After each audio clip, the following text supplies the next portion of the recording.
നമുക്കിന്ന് കോഴി എങ്ങനെയാണ് നിർത്തിപ്പൊരിക്കുന്നതെന്ന് നോക്കാം. അതിനായിട്ടൊരു കോഴി വൃത്തിയായിട്ട് കഴുകി വരയൊക്കെ ഇട്ട് വെച്ചിട്ടുണ്ട്. പാൻ അടുപ്പിൽ വെച്ച് ബട്ടർ ഒഴിച്ച് ചൂടാക്കിയ വെളുത്തുള്ളി 2 വലിയ കഷ്ണം എടുത്ത് പൊട്ടിച്ച് ഇതിലേക്ക് ഇട്ട് കൊടുത്തിട്ടുണ്ട്. ഇത് നന്നായിട്ടൊന്ന് വഴറ്റിയെടുക്കണം. നമുക്ക് എല്ലാ ഭാഗവും വെളുത്തുള്ളിയുടെ എല്ലാ ഭാഗവും അതിൽ മുങ്ങുന്ന വിധത്തിൽ തന്നെ നല്ല വൃത്തിക്കത് വഴറ്റിയെടുക്കുക. എന്നിട്ട് മറ്റൊരു പാത്രത്തിൽ 2 ടേബിൾ സ്പൂൺ മുളക് പൊടി, 2 ടേബിൾ സ്പൂൺ കുരുമുളക് പൊടി, 1/2 table spoon garam masala, 2 table spoon മല്ലിപ്പൊടി, ആവശ്യത്തിനുള്ള ഉപ്പുപൊടി, മഞ്ഞൾ എന്നിവ ചേർത്ത്, മഞ്ഞൾ കുറച്ച് മതി കേട്ടോ, അതെല്ലാം ചേർത്ത് നന്നായിട്ടൊന്ന് മിക്സ് ചെയ്യണം. അത് വെള്ളത്തിലല്ല, സൺഫ്ലവർ ഓയിലാണ് യൂസ് ചെയ്തിട്ട് ഇത് മിക്സ് ചെയ്യേണ്ടത്. നന്നായിട്ട് മിക്സ് ചെയ്തെടുക്കണം. എല്ലാ ഭാഗവും ആകുന്ന വിധത്തിൽ മിക്സ് ചെയ്ത് എടുക്കുക. ഇനി അതിന് ശേഷം മറ്റൊരു കാര്യം ചെയ്യേണ്ടത് എന്താണെന്ന് വെച്ചാൽ, ഒരു വലിയ കഷ്ണം ഇഞ്ചിയും 4 ചെറിയ ഉള്ളിയും കൂടെ നന്നായിട്ടൊന്ന് വഴറ്റിയെടുക്കണം. ഈ ബട്ടറിൽ തന്നെ വഴറ്റിയെടുക്കാം. വഴറ്റിയെടുത്തതിന് ശേഷം അത് നമുക്ക് ഒന്ന് നല്ല പോലെ അരച്ചെടുക്കേണ്ടതുണ്ട്.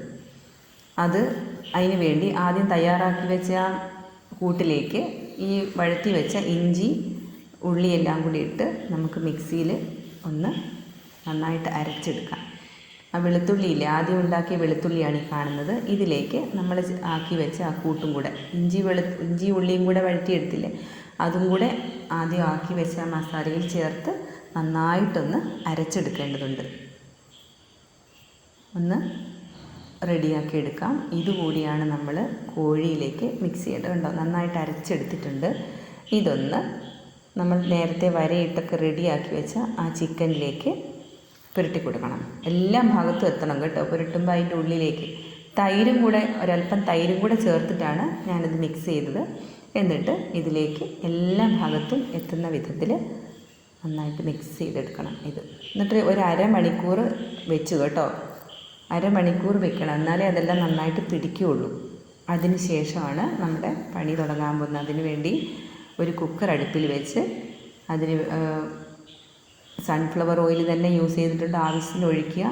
അതിലേക്ക് ഈ കോഴി ഇട്ട് കൊടുക്കണം. ഞാനിപ്പോൾ ഇതിലേക്ക് കുറച്ച് നെയ്യാണ് ഇതിലേക്ക് ഇട്ടത് കേട്ടോ. കോഴിയുടെ ചിക്കൻ്റെ തന്നെ അത് കുക്കർ മൂടി 3 വിസിൽ കേൾക്കണം.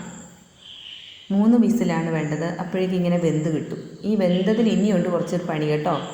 കുരുമുളക് പൊടിയും മുളക് പൊടിയും ഉപ്പ് ലേശം മതി, അതും കൂടെ ചേർത്തൊന്ന് നന്നായിട്ട് എല്ലാ ഭാഗത്തും എത്തുന്ന പോലെ ചെയ്തതിന് ശേഷം വേണം ഇതുപോലൊരു പാനിൽ എണ്ണയൊഴിച്ച് എല്ലാ ഭാഗവും തിരിച്ചും മറിച്ചും ഇട്ട് ഇതുപോലെ ഫ്രൈ ചെയ്തെടുക്കണം. എങ്കിൽ നന്നായിട്ട് ഇങ്ങനെ കിട്ടും. കണ്ടോ, എല്ലാവരും ചെയ്ത് നോക്കണം കേട്ടോ.